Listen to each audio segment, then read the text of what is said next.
মুখ্যমন্ত্রীর পক্ষ থেকে কোনো বিবৃতি শুনেছেন? কোথাও তো কোনো বিবৃতি আসছে না। কেন আসছে না? উনি গজা প্যারাবিলি করছেন। কোনো গোষ্ঠী সংঘর্ষ না, ওখানে জিহাদি মনোবৃত্তির লুঙ্গি বাহিনী সনাতনীদের উপর আক্রমণ করেছে। কাল তো পুলিশও মার খেয়েছে, সনাতনী পুলিশরাও মার খেয়েছে। তারপরেও এরা এদের যে চটি চাটা স্বভাব, সেখান থেকে বেরিয়ে আসতে পারছে না। জিহাদিদের কপালে সেলাই পড়া উচিত ছিল, কেন ডিসি পোর্টের কপালে সেলাই পড়ল? অত্যন্ত ভয়ঙ্কর। বাংলাদেশের সিরাজগঞ্জের ঘটনা যেমন, মহেশতলার ঘটনা তেমন। জগন্নাথ, আপনাকে মাধ্যমে স্বাগত। দাদা, মহেশতলায় যেভাবে গোষ্ঠী সংঘর্ষকে কেন্দ্র করে যেভাবে অগ্নিগর্ভ পরিস্থিতির সৃষ্টি হলো এবং একেবারে বাড়ি ঘরদোর পুড়িয়ে ফেলা হলো, ইট বৃষ্টি হলো, এমনকি পুলিশকে ইট মারা হলো, কিভাবে দেখছেন বিষয়টা আপনি? কোনো গোষ্ঠী সংঘর্ষ না, ওখানে জিহাদি মনোবৃত্তির লুঙ্গি বাহিনী সনাতনীদের উপর আক্রমণ করেছে। সনাতনীদের বাড়ি ঘর ভাঙা হয়েছে, দোকান লুট করা হয়েছে, এবং আপনারা দেখেছেন কিভাবে লুঙ্গি বাহিনী একটি তুলসী মঞ্চ এবং আরো কিছু গাছ ইত্যাদি লাগানো হয়েছিল, সামনে বৃক্ষরোপণ করা হয়েছিল একটি মন্দিরের সামনে, সেগুলোকে তছনছ করে দিয়েছে। পুলিশের উপর আক্রমণ হয়েছে এবং এখানেও ধর্মীয় পরিচয়ে বেছে বেছে মার্ক করে একতরফা ভাবে সনাতনীদের উপর আক্রমণ হয়েছে। এটাই পশ্চিমবঙ্গের পরিস্থিতি, এবং এই পরিস্থিতি আজ থেকে না, শুরু হয়েছিল দেগঙ্গা, বসিরহাট, ধুলাগড়, ইলামবাজার, কালিয়াচক, এবং হাল আমলে আপনারা দেখেছেন যে সন্দেশখালীর ঘটনা, মোথাবাড়ির ঘটনা, মুর্শিদাবাদের বেদবোনা, ধুলিয়ান, শামশেরগঞ্জের ঘটনা, তারপরেই ঘটল হচ্ছে মহেশতলার ঘটনা। এবং বারবার মমতা বন্দ্যোপাধ্যায়ের শাসনকালে যেভাবে হিন্দু অস্মিতা, বাঙালি সংস্কৃতি, হিন্দু বাঙালি সংস্কৃতিগুলোর উপর আক্রমণ হচ্ছে, তা অত্যন্ত চিন্তার। এবং এখানে এপার এবং ওপারের মধ্যে কোনো অমিল নেই। ওপারে আপনারা দেখেছেন এই দুদিন আগে সিরাজগঞ্জে রবীন্দ্রনাথ ঠাকুরের কাছারি বাড়ি, অর্থাৎ তাদের যে জমিদারি চলতো তার সেখানকার যে অফিস বাড়ি, সেখানে লুট, ভাঙচুর, অগ্নিসংযোগ ঘটেছে। ওই জেহাদি মনোবৃত্তির মানুষই এপারে কোথাও তুলসী মন্দির ভাঙছে, কোথাও রাধা গোবিন্দ দাস, চন্দন দাসের মতো যারা মূর্তি বানাতো তাদেরকে বেছে বেছে খুন করছে, এবং বারে বারে তুলসী মঞ্চ ভাঙছে। অর্থাৎ বাঙালির সংস্কৃতির যে চিহ্নগুলি, এরপর তো মহিলাদের শাখা পলা পড়লে পরে তাদের উপরেও জেহাদিরা আক্রমণ করবে। ভয়াবহ দিন ঘনিয়ে আসছে। এবং আপনারা দেখেছেন যে মুখ্যমন্ত্রীর কলেজে সরস্বতী পুজো করতে পারা যায়নি। এই মেটিয়াবুরুজের একটি জায়গাতে খিদিরপুরের কাছে, যেখানে দুর্গাপুজোর প্যান্ডেলে বাধা দেওয়া হয়েছে, লেকটাউনে কালী পুজোতে বাধা দেওয়া হয়েছে, বেলেঘাটাতে কালী পুজোতে গোলমাল হয়েছে, কল্যাণী বোলপুরে সরস্বতী পুজোয় বাধা দেওয়া হয়েছে। তাহলে বাঙালি হিন্দু বাংলায় থেকে দুর্গা, কালী, সরস্বতী পূজা করতে পারবে না, রামনবমী মিছিল বার করতে পারবে না, হনুমান জয়ন্তী করতে পারবে না, রথযাত্রা করতে পারবে না, তুলসী মঞ্চ বাড়িতে রাখতে পারবে না, সব জায়গাতেই জেহাদি আক্রমণ হবে। তাই হিন্দু বাঙালিকে তার বাঙালি সংস্কৃতিকে রক্ষার জন্য এক হতে হবে, ঠিক করে নিতে হবে যে এই মমতা বন্দ্যোপাধ্যায়কে রাজনৈতিকভাবে অতীত করে পরাস্ত করে পশ্চিমবঙ্গে পরিবর্তন আনতে হবে। দাদা, থানার সামনে একেবারে গাড়ি ভাঙচুর হলো, বাইক চললো, বা যেভাবে দফায় দফায় পুলিশকে লক্ষ্য করে বিজেপি রাজ্য সভাপতি ডক্টর সুকান্ত মজুমদারের নেতৃত্বে নিপীড়িত আক্রান্ত হিন্দুদের কাছে যাওয়ার কথা ছিল, সেখানে আমরাও গেছিলাম ভারতীয় জনতা পার্টির কার্যকর্তা হিসেবে। আজকে পুলিশ অতি সক্রিয়। জিঞ্জিরা বাজারের আগে পুলিশের গাড়ি রাস্তায় আড়াআড়ি দাঁড় করিয়ে আমাদের আটকে দেওয়া হয়েছে, আমরা যেতে পারবো না।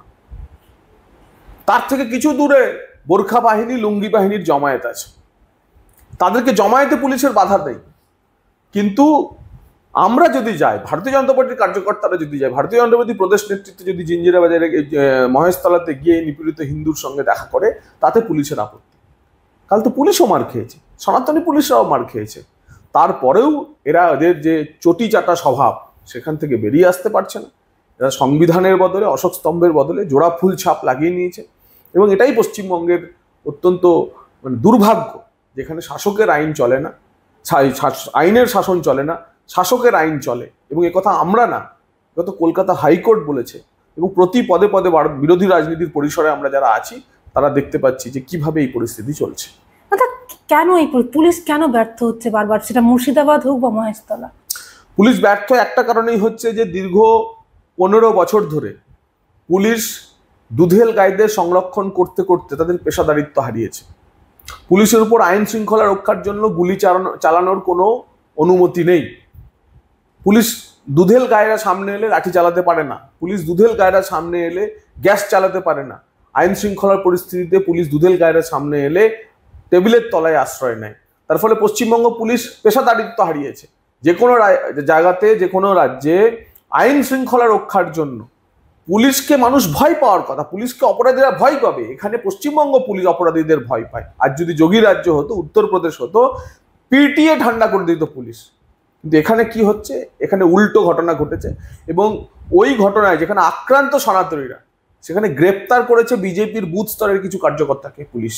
আমরা অবাক হচ্ছি, তারা সেই ঘটনার সঙ্গে কোনোভাবে যুক্ত নেই, তারা সেখানে ছিলও না, অথচ তারা গ্রেপ্তার হয়েছে। এবং অত্যন্ত দুর্ভাগ্যের বিষয়, এই পশ্চিমবঙ্গ পুলিশ তার খোল নলছে, তার পেশাদারিত্ব ফেরানো, শুধু পরিবর্তন না, এর কাঠামোগত পরিবর্তন করা অত্যন্ত জরুরি হয়ে পড়েছে। ডিসি পোর্টের কপালে 3টি সেলাই পড়েছে এবং অন্যান্য অনেক পুলিশ কর্মী তারাও আহত হয়েছে। জিহাদিদের কপালে সেলাই পড়া উচিত ছিল, কেন ডিসি পোর্টের কপালে সেলাই পড়বে?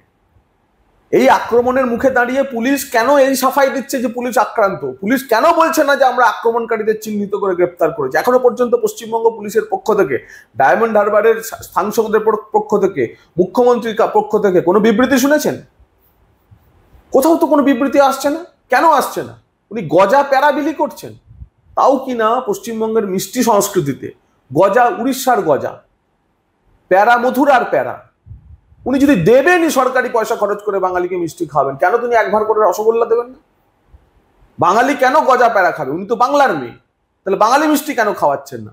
গজা প্যারা বিক্রিতে পুলিশ থানা থেকে গজা প্যারা বিলি হচ্ছে, বিডিওরাও গজা প্যারা বিলি করছে, রেশন দোকান থেকে গজা প্যারা বিলি হচ্ছে। তো যে রাজ্যের পুলিশ হাতে লাঠি গুলি ছেড়ে গজা প্যারা বিলি করে, সে রাজ্যের এই পরিস্থিতি হবে না। আমরা দেখেছিলাম অভিষেক বন্দ্যোপাধ্যায়, সাংসদ ওই এলাকার, তিনি তো বলেছিলেন যে পুলিশের গায়ে লাঠিচার্জ করে মাথায় মাঝখানে টার্গেট করে গুলি করতে। তাহলে গতকাল পুলিশ কি করলো? বাচ্চা ছেলে উত্তেজনার বশে কিছু বলে ফেলেছিলেন হয়তো, আমি জানি না তিনিও অনুব্রতর মতো ওষুধ খেয়ে ওই ধরনের কোনো কথা বলেছিলেন কিনা, আমাদের জানা নেই। তিনি নিজে কিছু বলেননি, তো অনুব্রত পরে স্বীকার করেছে যে ওষুধ খেয়ে বলেছিলাম। কারণ অভিষেক ব্যানার্জি যদি ওষুধ খেয়ে না বলেন, স্বাভাবিক অবস্থায় বলেন, তাহলে স্বাভাবিক একজন সাংসদের এখনকারও প্রতিক্রিয়া একই হওয়া উচিত। ওই একবার বলে ফেলেছিলেন, তারপর তার এই প্রতিক্রিয়া কখনো দেখলাম না। নাকি পুলিশ বেছে বেছে? পুলিশ তো সবসময় সিলেক্টিভ। পশ্চিমবঙ্গের পুলিশ দুধেল গাইদের দেখলে ল্যাজ নাড়ে, আর পশ্চিমবঙ্গের পুলিশ সনাতনীদের দেখলে লাঠি উঁচিয়ে তেরে আসে। আজই তো দেখলেন যে সুকান্ত মজুমদার, জ্যোতির্ময় সিং মাহাতো, জগন্নাথ চট্টোপাধ্যায় যখন মহেশতলাতে নিপীড়িত আক্রান্ত হিন্দুদের পাশে দাঁড়াতে গেল, তাদেরকে অ্যারেস্ট করা হলো। আমরা তুলসী নিয়ে গেলাম, তুলসীর অপমান করলো, তুলসী স্থাপন করতে দিল না, এটা তুলসীর অপমান করলো। আর উল্টো দিকে দুধেল গায়ে হলে দেখতেন এরা ল্যাজ নাড়তো। না, এখনো কোনো সাংসদ কোনো কথা বলছেন না, এত বড় একটা ঘটনা ঘটে গেল। এটা তো diamond Harbour model. Diamond Harbour model হচ্ছে যে শওকত, জাহাঙ্গীর এদের দিয়ে শাসন করো, সনাতনীদের ভয় দেখাও, ভোটের আগে হিন্দু গ্রামগুলো থেকে ভোটারদের ভোট শূন্য করে দাও, ভোট দিতে দিও না, ভোট লুট করো, তারপর হচ্ছে সরকারি পয়সা ইন্টারন্যাশনাল ট্যুরে ঘুরে এসো। এটা তো ডায়মন্ড হারবার মডেল। কতটা ভয়ঙ্কর এই পরিস্থিতি? অত্যন্ত ভয়ঙ্কর। বাংলাদেশের সিরাজগঞ্জের ঘটনা যেমন, মহেশতলার ঘটনা তেমন। এবং মহেশতলা তো শুধুমাত্র একটা ঘটনা নয়, বারবার বলছি যে মমতা বন্দ্যোপাধ্যায়ের আমলে ধুলাগড় দিয়ে শুরু হয়েছিল, দেগঙ্গা দিয়ে শুরু হয়েছিল, দেগঙ্গা, বসিরহাট, ধুলাগড়, ইলামবাজার, কালিয়াচক, এবং এখন মুর্শিদাবাদ, বেদবোনা। আপনারা দেখেছেন কার্তিক পুজোর ঘটনা, বেলডাঙ্গা, পাটিকাপুর, মুর্শিদাবাদ, নওয়াদা। সিএ মুভমেন্টের সময় শক্তিপুরের কি অবস্থা হয়েছিল মুর্শিদাবাদে। তার ফলে এখানে ইসলামিক মৌলবাদের হাতে এই সরকার সম্পূর্ণরূপে আত্মসমর্পণ করেছেন। এখান থেকে বাঁচানোর এক পথ, সেটা হচ্ছে সনাতনী হিন্দু বাঙালিকে এক হতে হবে এবং এক হয়ে প্রতিজ্ঞাবদ্ধ হয়ে এই মমতা বন্দ্যোপাধ্যায়কে হারাতে হবে।